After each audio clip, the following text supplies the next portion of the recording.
Hvis det er sådan, at du ikke lige kender mig sådan af navn og udseende og live, så hedder jeg Karina Callesen, og det er mig, der også er bedre kendt som Fru C. Jeg har glædet mig rigtig, rigtig meget til her i aften, fordi jeg synes jo, at vores dejlige overlokker skal bruges til meget, meget, meget andet end at kante vores stof. Og jeg har fået legnet lidt op her bag ved mig også, og jeg har en hulens masse trykfødder med, som vi skal holde styr på. Så det skal vi simpelthen snakke om i dag.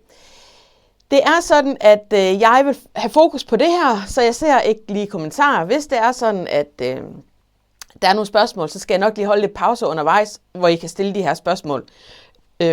Men ellers så har jeg fokus på kamera 1 her, og kamera 2 der, og skærmen der, og teknik her. Så det er egentlig det, der skal ske. Hvis det er sådan, at du sidder med nogle trykfødder til din overlokker, så vil jeg faktisk foreslå dig også lige at skrive ned, hvilke trykfødder, der skal bruges til hvad. Fordi så får du lige et lidt større overblik. Og jeg gennemgår de mest gængse trykfødder, så er vi ude i nogle specialtrykfødder, og dem kommer jeg altså simpelthen ikke ind på alle sammen. I aften der er det altså også kun trykfødder til overlokkeren, jeg kigger på. Vi kan altid tage til coverstitch-maskinen en anden god gang, men i aften der er det altså lige til vores kære overlokker. Og jeg har valgt også at fortælle, hvis det er sådan, I gerne vil ud og investere i nogle trykfødder. De koster fra et par 100 kroner og så opad. Det så kommer lidt an på, hvad for en maskine I har, hvad for en model I har, og hvad for en af trykfødderne I gerne vil have. Men jeg vil i hvert fald lige nævne de 3, jeg synes, at dem, der har mest kapav i sig. Der er måske også lige en fjerde, jeg lige sådan er lidt... den ligger lige sådan på vippen, synes jeg. Og så er der altså nogle stykker, og det er dem, vi starter med at kigge på, hvor jeg bare tænker, jeg tror aldrig nogensinde, jeg får dem brugt. Og hvis der så er en af jer, der har brugt dem, så må I altså meget, meget gerne lige fortælle lidt om, hvad I har brugt dem til, og jeg vil virkelig gerne se nogle billeder også.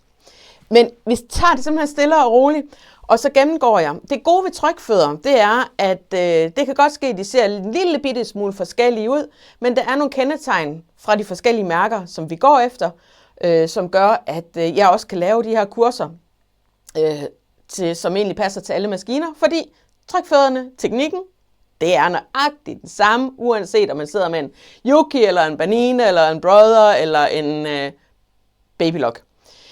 Jeg vil lige sige her til start med, Singer, der kan man desværre ikke, i hvert fald umiddelbart, få trykfødder til den model her i Danmark. Jeg har forhørt mig også ved Helle fra Kærgaard Symaskiner, og hun siger også, jamen altså, Singer, jeg ved ikke lige hvorfor, at man ikke rigtig kan få trykfødder til Singer her i Danmark, men det kan man altså ikke. Og så er det altså også, jeg har lånt nogle trykfødder af Kærgaard. Det er ikke sådan, at jeg kører noget vildt samarbejde med dem. Det er bare fordi, jeg spurgte, hey, har I ikke nogle trykfødder, jeg kan vise frem, sådan at jeg har lidt flere. Og så sagde hun, jo, jeg har nogen, du godt må låne. Så det er altså sådan, det hænger sammen. Lad os bare kaste os ud i det. Og så hopper jeg nemlig over på et andet kamera. Det er sådan, jeg sidder alene i aften. Så jeg skal også lige styre teknikken, og der krydser vi altså bare fingre for, at det bare kører.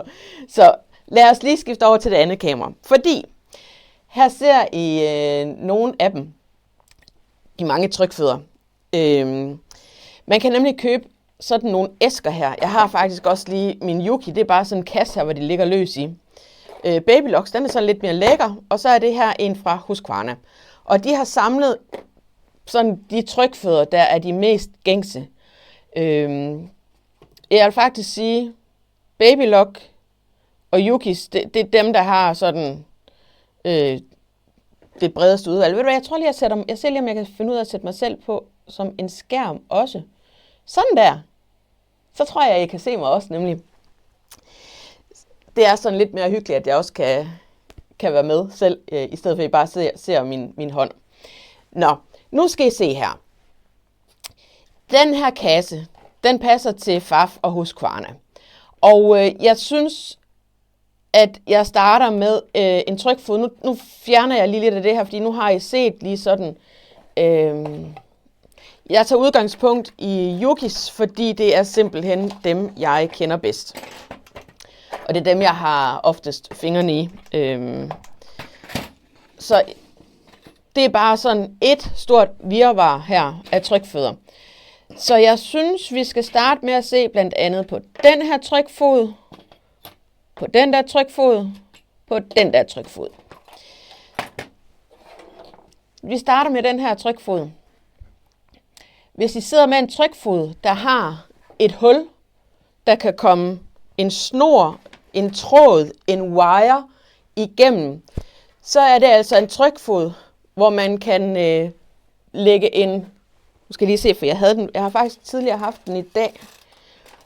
Jeg havde sådan en smykkewire, som jeg lagde igennem, det lille øje, der sidder, det er ikke lige helt sikkert, I kan se. Jeg kan zoome lige en lille smule længere ind. Sådan her. Der sidder simpelthen et øje her, lige der. Der kan jeg sætte en wire ind, eller en fiskesnøre. Og så skal den igennem her. Og så skal den under trykfoden. Det den gør, det er, at man kan få lavet sådan nogle, det der.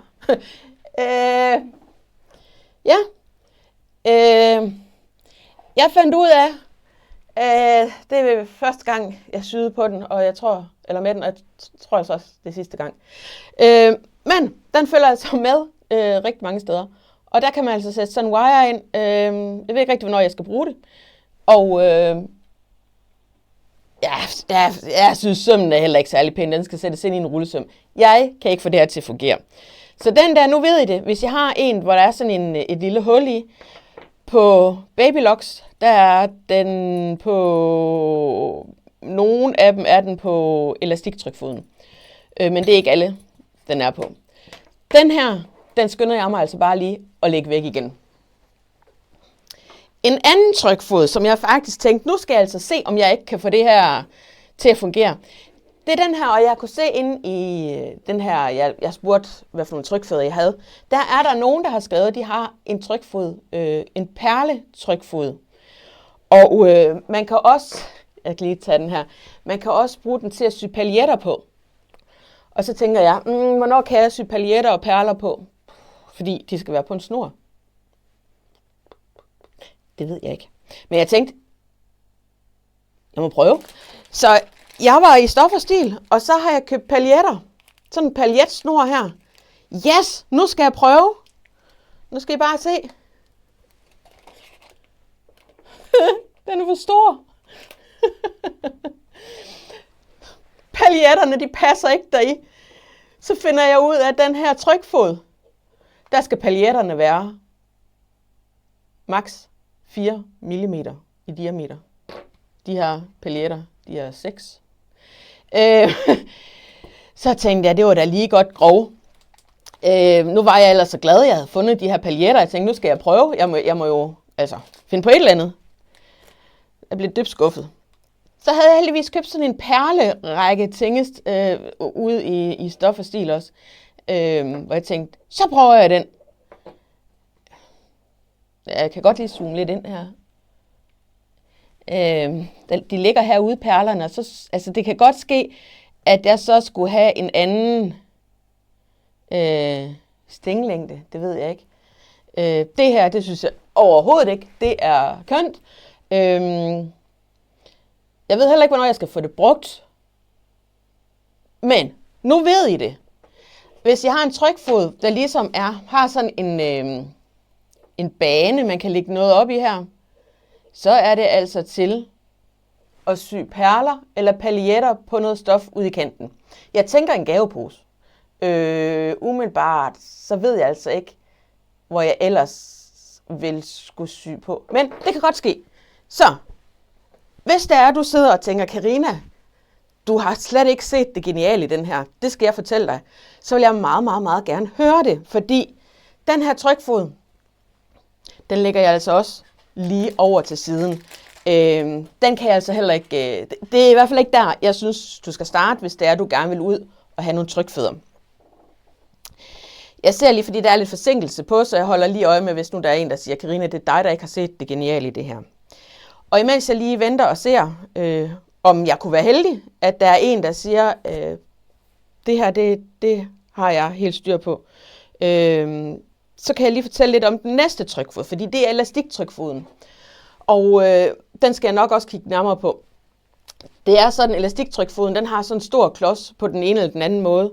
Og jeg har både Juki, og jeg har, Faf og Babylock, og dem skal jeg nok lige lægge ned, sådan at du kan prøve at se, hvordan de ser ud. Jeg har også nogle Bernina, andre trykfødder, som jeg nok lige skal vise frem. Og apropos Bernina. Det er sådan, at hvis du sidder med en Bernina, nogle af de første versioner, det kan være Bernina 700, 800, 1100, 1300. Noget i den stil. De trykfødder, der passer til en Bernina, det er altså dem, der også passer til Juki, dem jeg sidder med.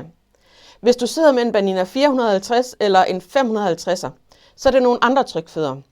Og så har vi også nogle Bernina, den helt nye, modelrække. De hedder 890 eller sådan noget. Der ved jeg simpelthen ikke, hvad man kan få til trykfødder til den, om der overhovedet er kommet nogen endnu. Så sidder du med en Bernina, så have lige det i mente, at det kommer an på, hvad for en model du sidder med. Ja. Jeg kan desværre ikke se, at der er en, der siger, Karina. Nu skal du høre. Nå. Men jeg kunne også se inde i den her meningsmåling, eller hvad nu vi skal kalde det, spørgeskema, at der er nogen, der har elastiktrykfoden. Og jeg har faktisk aldrig rigtig brugt den, men så var det, jeg tænkte, lad os lige se, hvad den kan. Fordi jeg tænker, måske den kunne være rigtig fed, hvis man skal sy trusser, og man skal have noget elastik, blonde elastik syet på den. Og så tænkte jeg også for eksempel, hvis man skal have syet på boxershorts. Så jeg... Det kan ske, I kan høre, hvor jeg skal hen af. Jeg finder noget elastik her. Jeg tror, det er 1,5 cm bred. Og så tænker jeg, hvordan søren skal det lægges ind i trykfoden? Så må jeg læse manualen. Så min trykfod, den kan så tage op til 1 cm elastik. Så det der med, at jeg tænker sådan en bred elastik på boxershorts, eller lindingselastik i en kjole, det kan min så ikke. Jukis kan ikke. Husqvarna kan heller ikke. Babylock, den kan godt tage brede elastikker. Men de andre, der, der er det altså den smalle. Så jeg fik med nød og næppe fundet sådan en blonde elastik og lagt ind. Og så prøver jeg lige med den. Jeg kan lige se, Pia, du spørger, har du ikke trykfødder med til Brother? Jeg har en enkelt trykfod, men det er jo, at som nu har jeg 3 til elastiktrykfødder for forskellige mærker. De er meget, meget ens. Alle trykfødder, funktionerne og måden, man bruger dem på, er den samme, uanset hvad for en du sidder med. Og grunden til, at jeg ikke har Brother med, det er, kan jeg godt, de forhandler ikke Brother. Så derfor havde hun ingen Brother med. Men jeg har en, og den skal jeg nok vise, når den kommer til rynketrykfoden. Men ellers så ser de altså mere eller mindre ens ud. Der er selvfølgelig lidt forskelligheder, men funktionerne er det samme. Teknikken er nøjagtigt den samme. Lad os lige kigge på den her elastiktrykfod. Den har vi herovre. Og her kan I se, at den her, nu skal I se, det er til Babylock. Den har også den dut her for oven. Den her, det var til Juki. Den har også dutten for oven. Og den her, det var til en Faf fra Husqvarna. Og den har også dutten for oven. Så tager I simpelthen og vipper op her. Og putter elastikken ind. Og så er det så, at den skal ned i det der lille bitte hul, som I måske kan se. Nu skal jeg lige se, der. Så lægger man elastikken ind, og så skal den ned her i. Og det er lige nøjagtigt.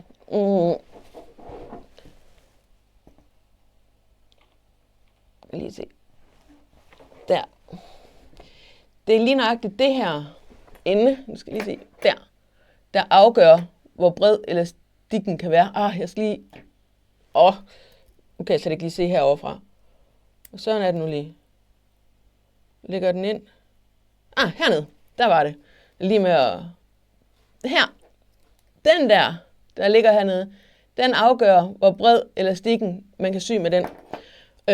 Baby Lux, den er lidt mere smart, fordi der er der et hul her, sådan at elastikken kan gå ud af trykfoden. Men det kan den desværre ikke på de andre. Men jeg var glad, fordi jeg fik den her elastik her lagt ind, og så tænkte jeg, nu prøver jeg. Så lægger jeg den her, og jeg prøver at skrue på den der knap ovenpå. Det er, hvor meget den skal strække. Og det ser jo rigtig godt ud. Så tænker jeg, det kan man da godt sy trusser med. Så er jeg bare lige, jamen den syr det jo ikke heroppe ved kanten. Så kommer der jo sådan noget elastik der. Det er jo ikke det, hvis man bruger sådan noget blonde elastik. Så skulle den jo ligge der. Så nej.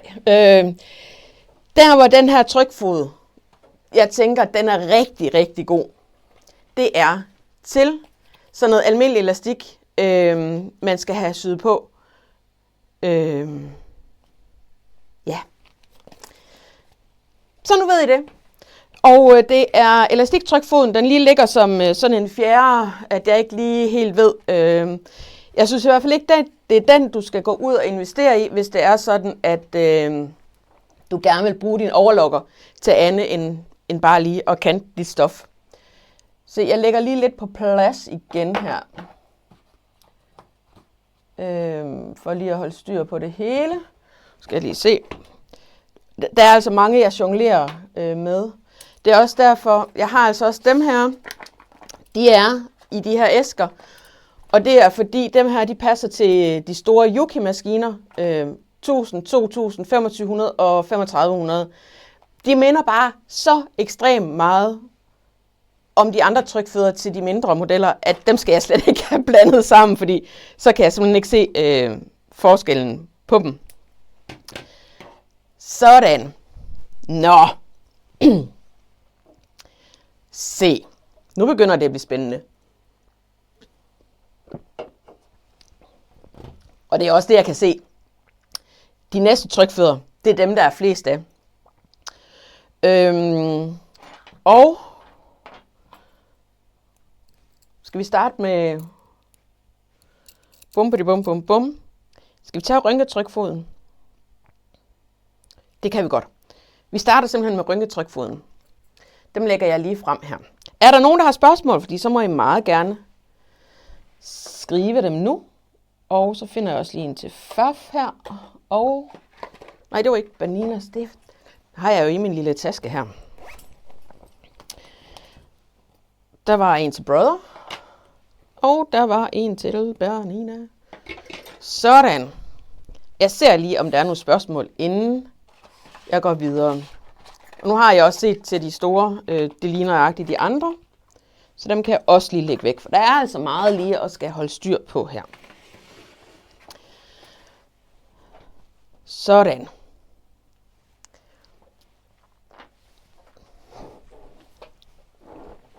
Og så lægger jeg lige de her trykfødder op.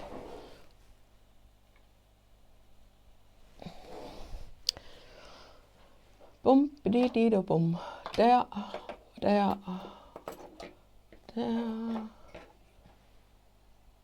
Så. Nej, det ser ikke ud til, at der er nogle spørgsmål. Så hopper jeg over på det andet kamera. Og her har jeg fundet 5 forskellige til jer. Det var der, jeg skulle trykke. Godt. Så I kan godt se, den trykfod, der har sådan en fætter her, på en eller anden måde i bunden. En ekstra plade hernede. Og her, der er sådan en hernede. Og den der har også sådan en plade. Så hvis I sidder med en trykfod, der har sådan en plade her nedenunder, så er det altså rynketrykfoden. Ja. Og det der jo er det gode ved den her trykfod, det er, at den rynker. Man kan sy 2 stykker stof på én gang, så rynker den det nederste, og så forbliver det øverste bare helt glat. Jeg kan lige lægge den her ned. Det er altså simpelthen sådan en fætter her, den bliver lavet. Jeg har altså også min overlokker til at stå hernede, og hvis der til sidst er mere energi tilbage, så skal jeg nok lige også prøve at sy lidt med eventuelt den her rynketrykfod. Det ser vi lige efter, hvordan. Men det er altså de her rynketrykfødder. Men det, jeg tænker, jeg i hvert fald kan, det er, at jeg lige kan vise jer, hvordan I bruger stoffet her. Så I kan godt se, selvom de ser forskellige ud, så har de alle sammen samme funktion. Ja, de minder utrolig meget om hinanden. Så har vi lige sådan en fætter her fra Banina. Og det er simpelthen fordi, at Baninas, der tænker de, at man skal have skåret en hulens masse stof af. Så kan man lade den her, følge kanten der. Lad den køre herinde. Det kan jeg ikke helt se det smart ved. Men det synes Banina altså, at det er super smart. Ja, så sådan her ser de altså ud. Det, du skal gøre, det er, at du tager dit stykke stof, lægger den under trykfoden, tager det stykke stof, der ikke skal rynkes, og lægger det ind under. Der. Og så lægger jeg den her ind under. Og så rynker jeg. Og hvis jeg har overskud, skal jeg selvfølgelig nok lige vise det til sidst. Det skal jeg nok love. Jeg hopper lige over på det her igen. Jeg kan lige se, Mona, vil du sige lidt om, hvad maskinen skal stå, når vi skal rynke? Ja, den skal differentiale på 2 og stænglængden så højt op som muligt. Så får du lidt rynk. Og så er det sådan, at der er nogen, der rigtig gerne også vil det her med, hvor meget stof skal jeg bruge, når den skal rynke og sådan noget. Det har jeg i kurset, hvor jeg stille og roligt bygger det op, så du lærer dus med din rynketrykfod og få indstillet din maskine, sådan at den nogenlunde, det kan altså godt ske, at der lige er en ny stof i overskud, hvordan det hele det rynker. Den her rynketrykfod, den kræver noget øvelse. Det er noget med hænder og sådan noget, og det kommer også, hvis det er. Jeg, der har kurset, I ved, at det kræver lidt øvelse, og det siger jeg også, og der er øvelser i det kursus, hvis man ønsker det. Så vil jeg gerne lige vise noget inspiration til, hvor kan man bruge den her trykfod henne. Og jeg synes, vi skal starte med, jeg har fået nogle billeder, og jeg vil gerne lige starte med at vise Bente. Og til Bente, der kan jeg sige, at jeg håber, at du ser en mail fra mig til dig, fordi der er gode nyheder til dig. Vi hopper lige herover. Bente, hun har syet en flæsenederdel, og det er der, jeg tænker, der er rigtig, rigtig mange, der bruger rynketrykfoden. Det er ikke helt sikkert, I kan se det, men her, der er altså sat en flæse ind, hvor Bente, hun har brugt rynketrykfoden. Og hun skriver til mig, den er super, da rynk og sammensyning gøres i en arbejdsgang. Det er den nemlig. Så har vi Susi. Hun har også været så sød lige at sende nogle billeder til mig. Hun har brugt rynketrykfoden ret mange steder. Hun har rynket et ærme og sat ind her. Og hun har også her sådan en overskæring, hvor det her det også er rynket. Og så er der endda også en flæse på hernede. Så her, der er der virkelig mange steder at vise, hvor man kan bruge rynken. Og hvis I har set billedet inde i Facebook-gruppen her, jamen så er det også Susi, der har lavet det her fine forklæde, hvor hun har rynket eller flæsen her på ærmerne. Eller det hedder det jo ikke, men der hvor man har omkring armene. Og skørtet her. Så der kan man i hvert fald bruge rynketrykfoden. Og så har jeg faktisk også fået fra Jette. Og Jette, hun har lavet sådan en sød kjole her. Hun skriver også til mig, at hun skriver endda, at hun har syet 4 julekjoler med rynketrykfoden, og hun har også skrevet, det er rigtigt, der skal øvelse til. Og så har jeg lige skrevet som min notat, så vil jeg bare sige, den her, det er nemlig sådan, det er ikke alle rynketrykfødder, der rynker lige godt i jersey. Der er altså nogle trykfødder, det er ligesom jerseyen, den bare sådan glider ud. Det kan simpelthen ikke helt hænge sammen. Så er den her syet i jersey, så synes jeg, det er et helt fantastisk kjole, du har fået. Altså, det er det også, hvis det er i vævestof. Det er ikke sådan. Men, bare lige sådan, I ved, det er ikke alle, der lige pjattede de der trykfødder med at sy i jersey. Så kjoler i massevis, der kan man bruge rynk. Og nu skal jeg se, jeg har jo lige lidt heroppe bag ved mig også. Jeg vil sige, det er også der, jeg har brugt den. Jeg har været oppe i gemmerne. Det her, det er den nederdel, som jeg syr i Dus med din rynketrykfod, hvor jeg også viser, hvordan man lige kan få det forreste stykke til at gå lidt op.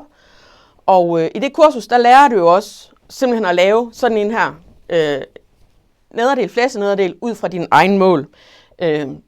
Det er også med i det kursus. Så det var sådan en der. Så har jeg også lavet sådan en fætter her, hvor der er en flæse på for neden. Og så her, på den her, der er der 3 flæser på, og der er også 3 flæser på den her nederdel. De er rigtig godt brugt i de her nederdel. Så jeg vil sige, kjoler og nederdel, der er den her rigtig, rigtig god, fordi du kan lave det i én omgang. Altså sy og rynke og sømme, sådan at der ikke er noget, der travler. Men det kræver øvelse. Så ved I simpelthen det. Så har jeg også lige her, fordi du behøver jo ikke, at skal lave tøj. Her, der har jeg lavet sådan en lille pose, hvor jeg har sat en flæse ind. Jamen, den har jeg også bare rynket på. Altså, så er det jo super hurtigt at lave sådan en. Jeg har også været i gang med at lave nogle små slikposer ud af en hulens masse rester. Og der er det sådan, at jeg har en hel del. Det her er faktisk børnenes oldemor, eller Christians mormor, mener jeg. Jeg mener, den her, det er Christians mormor, der har kniplet den her. Jeg har rigtig mange af, af sådan nogle border. Så den satte jeg ind. Så den er faktisk rynket på det andet stof. Så det kan jeg altså også godt. Man kan godt rynke noget, der lige er en lille smule kraftigere. Så der kan den altså også godt bruges, og der har jeg bare sat den ind i sidesømmene, så den lige sidder lidt der. Så det behøver ikke kun at være i nederdel og kjoler. Man kan sagtens lave, altså også hvis du for eksempel skal lave, du syr gaveposer, og du gerne lige vil have lidt mere spræl på, eller et eller andet, jamen så lige sæt, det her det er bare en rullesøm, jeg har lavet for neden, og så sæt sådan en flæse ind, rynk den med den der rynketrykfod, det går lynende stærkt.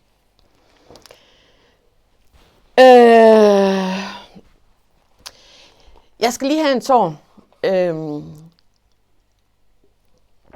Jette, du spørger, er det alt sammen i fast stof? Alt det, jeg syr i,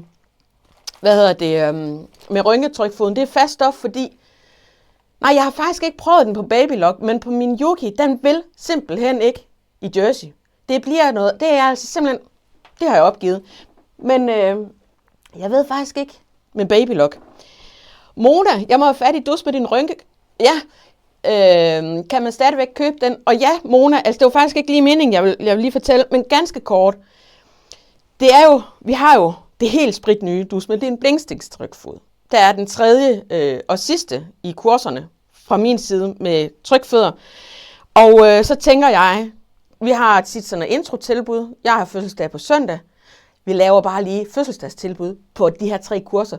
Så vi har sat alle 3 kurser ned til 200 kroner. Det skal jeg nok fortælle mere om, fordi det er lige nu inspiration. Så ja, det kommer. Men den her rynketrykfod, den kan I godt skrive på ønskesedlen, hvis I ikke allerede har den. Godt.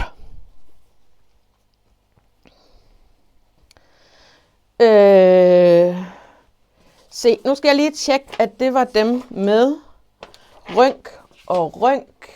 Ja. Og ved du hvad? Så vil jeg faktisk også godt lige vise Helle, hun sendte nemlig også et billede til mig. Men det var ikke med nogle trykfødder. Fordi hun skrev, hun har faktisk flere trykfødder. Men hun vil gerne lære, hvordan de skal bruges. Og så synes jeg jo simpelthen, Helle, at du er kommet til det rette sted. Fordi, nu snakker jeg om kurser, men det er heller ikke nok bare at købe kursus. Der skal øvelse til.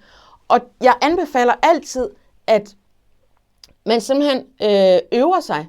Du kan sagtens lave en masse gaveposer. Så lang tid til jul er der heller ikke. Fordi så ved du, hvordan den skal bruges, og du har sådan en fornemmelse af det. Sådan at du har det med dig den dag, du står og skal bruge den. Fordi den dag, du så lige nøjagtigt skal bruge den, så er det ikke sikkert, at du gider til at skal sætte dig ind i, hvordan er det, den skal bruges. Så derfor anbefaler jeg, find ud af, hvordan din trykfod skal bruges. Og ja, jeg ved godt, hvad der nu er af vejledning. Det er ikke meget. Og det er også derfor, jeg lavede de her kurser. Så vi kan få dem brugt, for jeg synes, det er så fedt, at vi kan bruge vores overlocker til andet end bare at kante vores stof. Den har kostet ret mange penge. Så lad os få brugt den til alt, vi overhovedet kan få den brugt til, så den ikke bare står og skal sømme så dof. Den kan så mange ting. Så rynketrykfoden. Jeg kan lige se, at der kommer en masse ting lige nu. Og der vil jeg også lige sige, Vibeke, du sendte også lige nogle billeder af de trykfødder, du har, og jeg kan se, det er elastiktrykfoden, det er blindstengstrykfoden, og det er tittebåndstrykfoden. Og jeg vil bare sige, I er i gang med jer. Også de her små projekter, der er med i de her kurser. Jeg laver altid nogle projekter, man kan sidde og lave. Nu var det flæsenederdelen med rynketrykfoden. Få dem lavet. I er i gang med jer. Jeg skal nok komme med en masse inspiration. Jeg forsøger. Jeg skal lige se. Bettina har engang købt et kursus hos dig, men kan ikke huske, hvordan man ser det. Bettina, vil du være sød lige at sende en mail til frose.dk. Det er lidt bedre, eller lettere, jeg kan hjælpe dig der. Lene, jeg oplever ofte, at mine nåle knækker, når jeg rynker rundt. Nogen idé om hvorfor? Der tænker jeg, måske kan du trække en lille smule for meget i stoffet, så de knækker på den måde. Ved du hvad? Jeg synes, du skal prøve, Lene, lige at starte med bare en masse lige ud, og så lave nogle bløde buer til at starte med. Fordi så kommer det. Ja. Susie, jeg elsker min trykfod. Ja, det kan jeg godt forstå. Det er også lækkert, det du laver. Har en rynketrykfod, har andre brugt den. Jamen, Hanne for søren, kan du så komme i gang? Vi skal have gang i den. Jette, er der nogen, der ved, om Bernina rynketrykfoden kan sy i jersey? Det er den her, der er Berninas rynketrykfod. Og jeg har ikke engang lige min Bernina, den har jeg lige lånt ud. Så jeg kan ikke engang lige prøve det. Men ja, der må jeg da være der svare skyldig. Det ved jeg simpelthen ikke. Og hej Jane, det er det lige, du også er med. Så det var rynketrykfoden. Så skal vi til tittebåndstrykfoden. Og den viser jeg også lige, hvad har vi der? Nu kommer jeg til at karte rundt i alle de her trykfødder. Fordi jeg tror faktisk, det var der og der og her. Det var fedt, Charlotte. Den kan godt bruges i jersey. Fedt at høre. Sådan her. Og babylock, den kan jeg i hvert fald også godt. Jeg håber da ikke bare, det er mig, der har problemer med den med min Yuki. Det finder jeg ud af på et tidspunkt. Det kan mit hoved ikke rumme lige nu. Vi går over og kigger på tittebåndstrykfoden. Den kan I kende på, at der bagpå, der er der sådan en rille her. Og det er simpelthen til, at det bånd, I skal lægge indeni, det kan ligge der. Lige nøjagtigt der. Der. og der. Så I kan godt se, selvom det er forskellige mærker, der er 3 forskellige mærker her, så kan de nøjagtigt det samme. Den er mest brugt, den der. Det var min Babylock. Babylock, de har 2 forskellige. Og det har Bernina altså også. Jeg er ikke lige. Bernina, de har altså også den vildeste trykfod, hvor du kan lægge op, altså et bånd i, der er op til, jeg mener, det er 11 mm, eller sådan et eller andet. Det er nogle vilde trykfødder, de har til tittebånd, Bernina. Så sådan ser de altså ud. Så I kan godt se, de ligner hinanden, og de har den her bagpå. Så det, der egentlig sker, det er, at man lægger en snor ind. Det kan være alle mulige forskellige snore. Det kommer jeg også til at se i kurset. Jeg bruger en masse, og det kan du altså også sagtens lave med jersey, det her. Og så lægger man simpelthen sit stof ind. Så lige en lille smule ud her.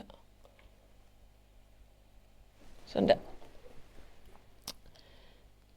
Ej, jeg skal lige have det den anden vej. Jeg skal jo gøre det på hovedet. Der. Så syr man her. Og så kan man lave sit eget tittebånd. Og du kan jo altså også sy, købt tittebånd i på overlockeren. Og den synes jeg altså også, den vil jeg altså også gerne lige slå slag for, tittebåndstrykfoden. Og jeg har også lige fundet lidt i det kursus, jeg har lavet til tittebåndstrykfoden. Der har jeg lavet et mønster, hvor man kan sy sådan en taske, fordi tittebåndstrykfoden, den kan faktisk også godt sy en lynlås i. Og derfor, jeg synes, de er super gode, dem her. Jeg er ret pjattet med dem. Nu havde jeg den havde jeg de trykfødder i, som jeg ved, jeg ikke lige sådan skal bruge til det her kurset. Den har jeg her i. Dem har jeg brugt rigtig meget her i sommer i campingvognen, hvor den ene, der har jeg, når jeg frem og tilbage, ledninger til mobiltelefoner og iPad og hvad man nu ellers skulle have med. Og den her, der havde jeg hårde elastikker i. Og jeg synes, den er så dejlig, fordi du kan bare lige holde her, og så kan der være utrolig mange ting nede i den. Så mønstret til den her, den følger altså med, sådan at man både kan øve sig i at få syet lynlås i og tittebånd. Og der er også, du lærer at lave tittebånd alle mulige måder, med alle mulige forskellige stof og bånd. Og så, det er også øvelse, men jeg kommer alle de her små hvordan du skal holde hænderne og lægge det ind under trykfoden og alt det her. Så det her, det er med i kurset. Så har jeg den her gamle sag her. Den er simpelthen så forvasket. Men det er også, jeg havde noget tittebånd. Herinde der havde jeg bare sådan en ensfarvet jersey. Og der lavede jeg lige et tittebånd for at bryde. Det er et ærme, jeg sidder med her. Sådan her. Simpelthen lige for at bryde. Så satte jeg det tittebånd ind i her. Og det, jeg synes, der er fedt ved det her, det er, at man kan lave det tittebånd, som man nu har brug for. Jeg er ikke afhængig af, at det skal være nogle specielle farver eller et eller andet. Den her, jamen, det er også et tittebånd, der sidder her. Det er det samme stof, som jeg havde fodret det med. Så det synes jeg er lidt fedt, at man kan lave sit eget tittebånd. Og den her, det er så en bluse, som jeg synes var blevet lidt kedelig. Der satte jeg også lige noget tittebånd i med af det samme stof. Og igen, det er jersey, så den kan både jersey og vævestof. Den her, den glemmer jeg aldrig, fordi da jeg kom ned i den her kjole, så siger Christian, hold da op, den er godt nok blå. Det måtte jeg give ham ret i. Det blev sådan en helt svenskerkjole. Men der satte jeg altså også lige, det her, det har jeg ikke selv lavet. Det er en købt tittebånd, men jeg har syet den på overlockeren. Og det kan man altså sagtens. Og det igen, jamen så gør du jo det bare i en runde. Så er det syet på, der er kantet, det hele det er klaret. Så det er dejligt. Og så lavede jeg også lige sådan et, der sidder her. Så det har jeg så købt sittebånd, men også godt kan sætte på. Og så har jeg også engang syet mig en taske her, hvor jeg også lige, der er et eller andet, jeg tror måske godt, jeg lige kan lide gul, hvor jeg lige har sat sådan en, et sittebånd ind her. Og det er sådan, jeg mener, at det er lavet i. Så er det lige sådan en lille taske her, hvor den er kommet ind. Så tittebånd, den kan jo bruges mange steder, og så synes jeg det fede det er, at man kan sy en lynlås i os på sin overlokker med sin tittebånds trykfod. Det er der noget, der vil noget. Og der vil jeg bare lige vise, for jeg synes nemlig, at Birte har lige sendt et billede, hvor hun har syet nogle af de tasker. Og hun har også syet penalhus til sit barnebarn. Og det her, den her er altså også god til penalhus, men hun har bare forlænget mønstret på den ene. Og så det her med, at hun brugte det til at sætte en lynlås ind i. Ja, og når jeg skrev tak for de søde ord, det skal jeg huske at sige. Tusind tak, Bente. Det var nogle meget, Birte, det var nogle meget, meget søde ord, du skrev til mig. Det var mig altid godt at vide, at I kan bruge det, som jeg laver. Godt. Jeg kan lige se, at der er kommet nogle kommentarer. Men igen, oplagt til julegaver. De kan bruges til alverdens ting, dem her. Den her, den er fyldt med, det er sådan en lille udgave af dem, jeg har lavet. Mine klemmer. Så de er her i. Yes. Lad os lige se.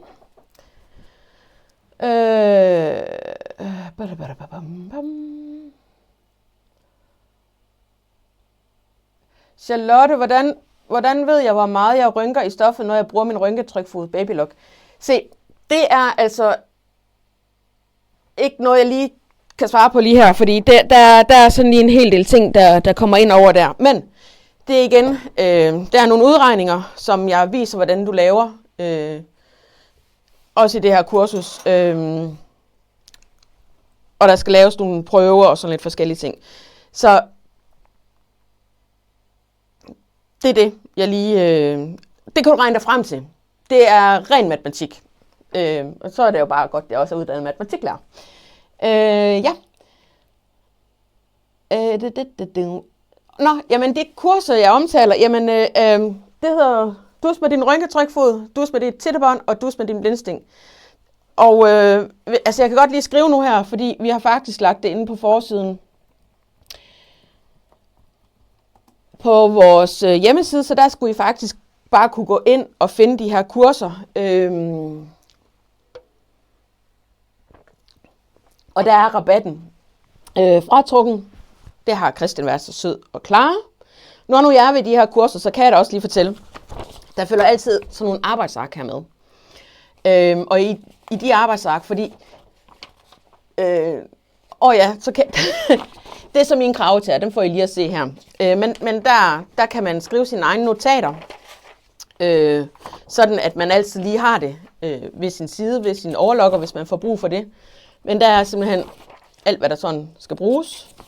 Og altid bag os, der er der, hvis der er skabeloner eller mønstre eller noget, der følger med. Så det er også med i de kurser der. Nå.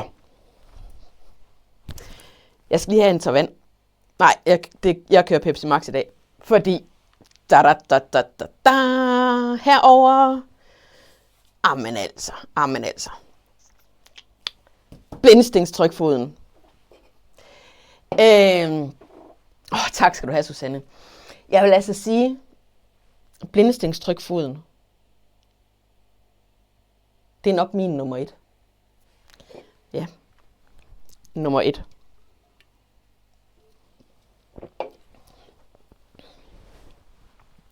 Så, hold på hat og briller.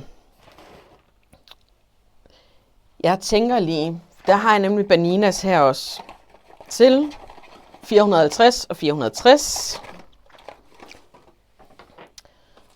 Og nu tager jeg altså kun lige Fafs den kan jeg lige så godt tage.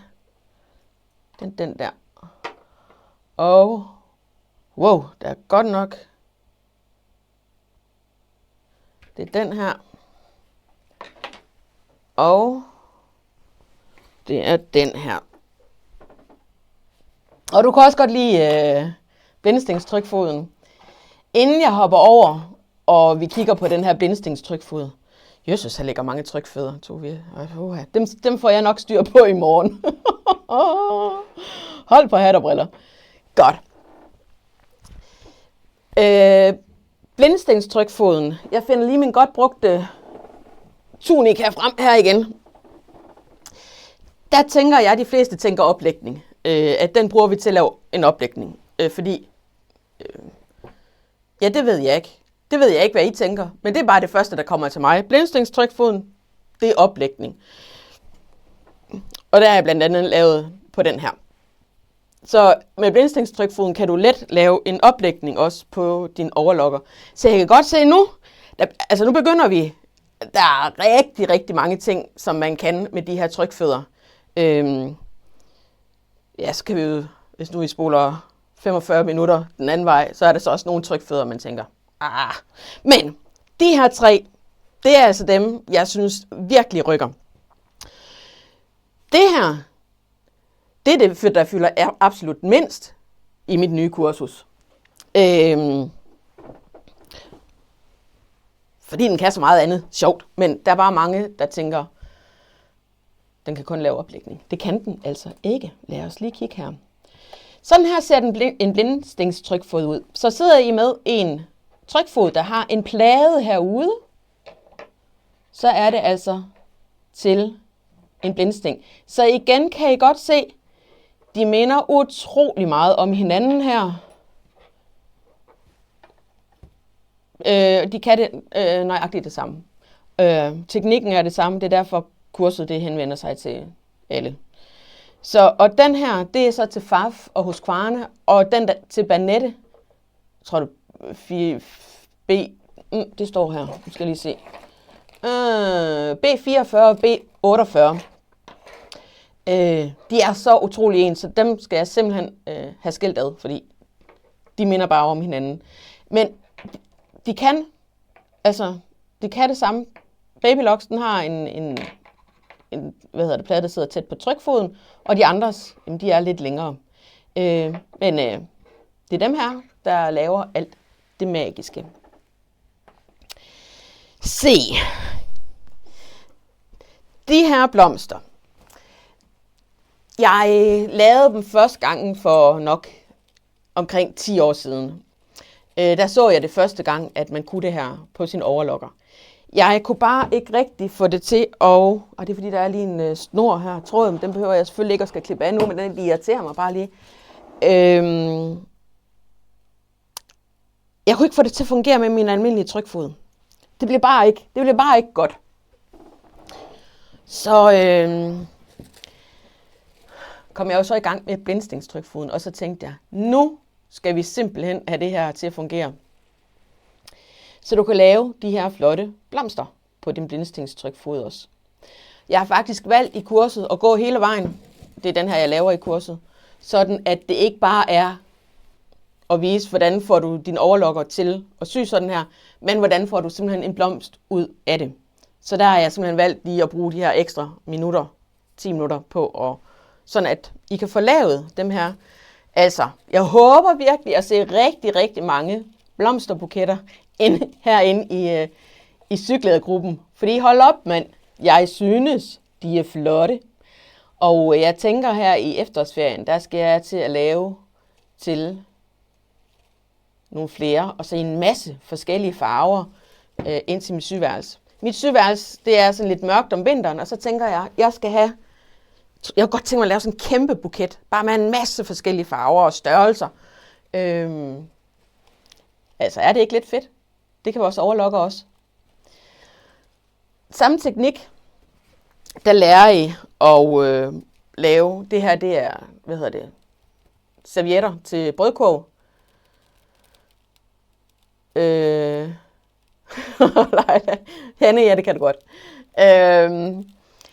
Og der ligger også skabeloner. Den her, den har jeg da så givet den lige lidt mere gas med. Men igen.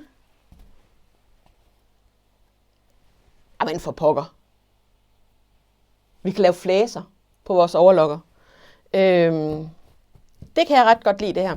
Så der skal jeg have lavet noget til næste sæson i campingvognen. Det kan jeg lige så godt sige. Sådan at det også kan ligge og pynte også ude i forteltet på vores bord, hvor vi har nogle,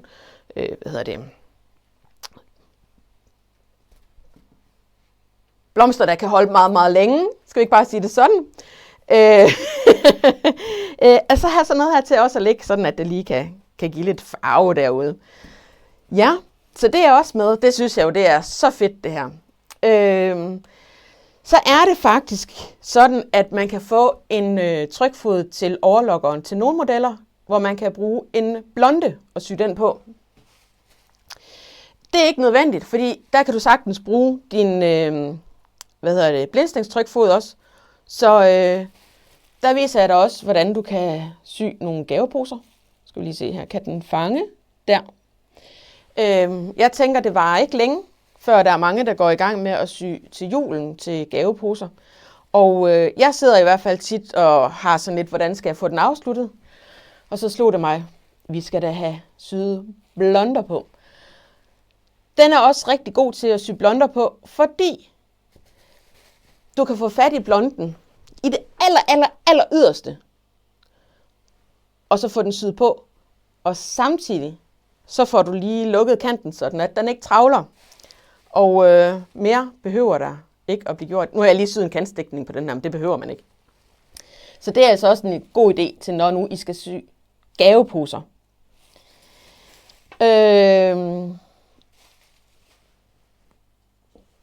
Og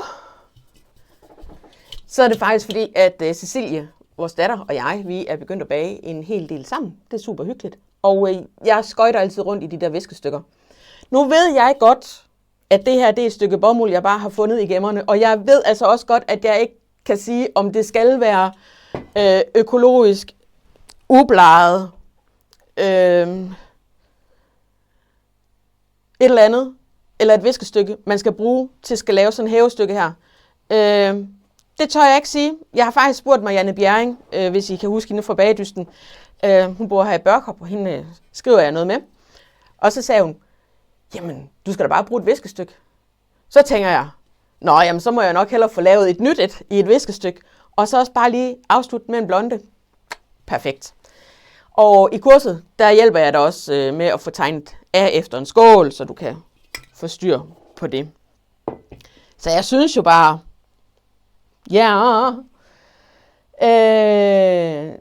Inga er i gang med at lave blomster. Jeg tænker flæser og Lisbeth, forskellen på flæser og rynker. Jeg tænker, at nu skal du se her. Det her, det er flæser. Men hvis man ser heroppe, altså selve det her, det er en flæse. Men den er rynket på, fordi den er rynket sådan sammen. Det ser jeg. Jeg ser ikke det her som flæser, fordi der er ikke noget, der er rynket. At der er simpelthen kanten her, der bliver lavet. Sådan tænker jeg det. Men jeg har ikke patent på det. Så det kan ske, at du ser det på en anden måde. Og Ulla, hvor finder man opskrift på blomsterne? Jamen altså, jeg har den jo med i kurset, hvor jeg lærer dig at bruge den i forhold til, din blindstængstrykfod. Men ellers så er det, du kan gå ind og arbejde med differentialen eller din stænglængde. Så, men det er også alt sammen med. Og der er også, hvis du ikke synes, eller nu må jeg ikke lige se, den her, den er ikke så køn, sådan, men jeg har også lavet den, hvor stilken, det er i stof. Så den står bare lige lidt der bagved. Ja, så i gang med dem. De er simpelthen... nu skal jeg lige se. Connie, det må være der, du også kan bruge elastiktrykfoden til viskestykket. Jamen, der er den der elastik der. Og det tænker jeg faktisk, og jeg skal afprøve, fordi hvis nu man så... Ja, okay, nu kommer I lige ind i min hjerne. Hvis nu, at jeg tager elastikket Og så hvis nu jeg folder stoffet, sådan at jeg har en kant, og så lægger elastikket der, må ikke jeg så kan bruge elastiktrykfoden der? Det er sådan lidt det, jeg tænker, hvis I kan følge mig. Fordi, eller så elastiktrykfoden, det er på en kant af noget stof. Og det her, det er jo på midten, jeg har sat det. Men, så skulle man lade være med at lave sådan en flæse her, og så lave den for neden, hvis det er, man vil bruge elastiktrykfoden. Man kan også lave en badehat.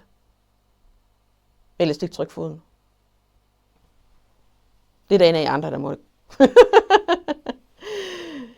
Ja, Mona. Ja, det hævestykke der. Ja, men så det er ikke kun mig. Altså de der viskestykker, de flyver rundt og sådan noget. Og nyt viskestykker. Hvad var det nu, vi brugte? Tænk da, men det kan godt ske, at jeg skal prøve at lave et i et viskestykke. Hold op, nu har jeg snakket i næsten en hel time. Så jamen, det var faktisk... jeg håber, eller hvad hedder det? Nu skal jeg lige se. Jeps, det har jeg også vist. Og det har jeg også vist.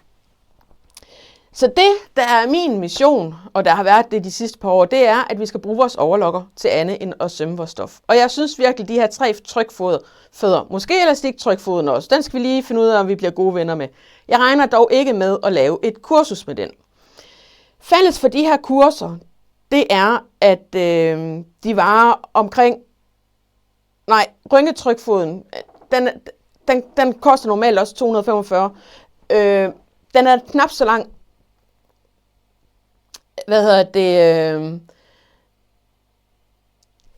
Blæsningstrykfoden, det beklager jeg, men altså det kursus, det kom til at vare 2 timer og 6 minutter.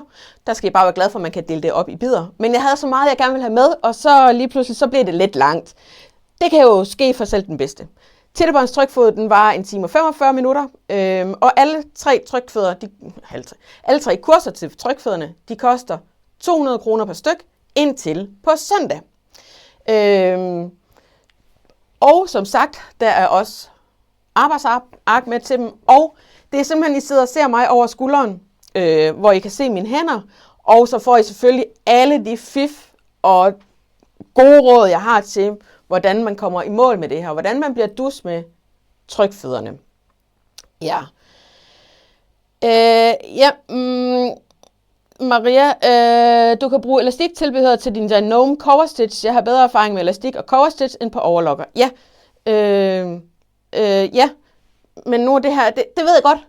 Nu er det bare lige overlokkeren, vi lige har i fokus i dag.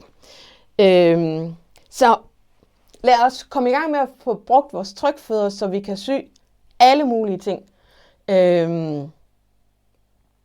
Susanne, det er sådan lidt en buffet det her. Man kan bare sådan tage, og jeg bliver bare ved med at smide på det her buffetbord her.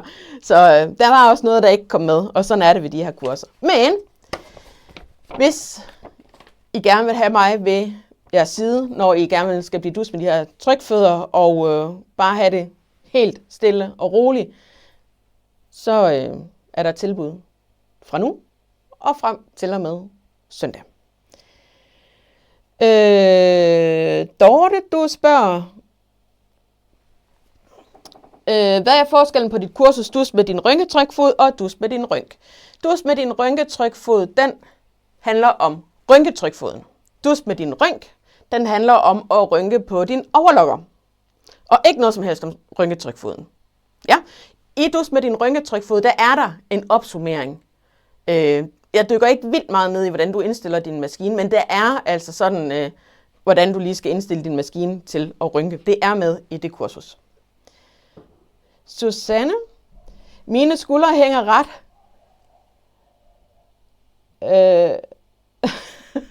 Ja, okay, og så mig på den anden. Altså. Og vi har simpelthen lagt inde på forsiden på frose.dk, der har vi lagt, sådan også, I kan både læse mere, eller I kan købe de her trykfødder. Så der kan du finde det, Hanne. Linda, tak for din fine gennemgang af trykfødderne. Du er super til at forklare. Tak skal du have. Og Kate, det er bare dejligt. Du må også have en rigtig god aften. Jeg er også ved at runde af nu her.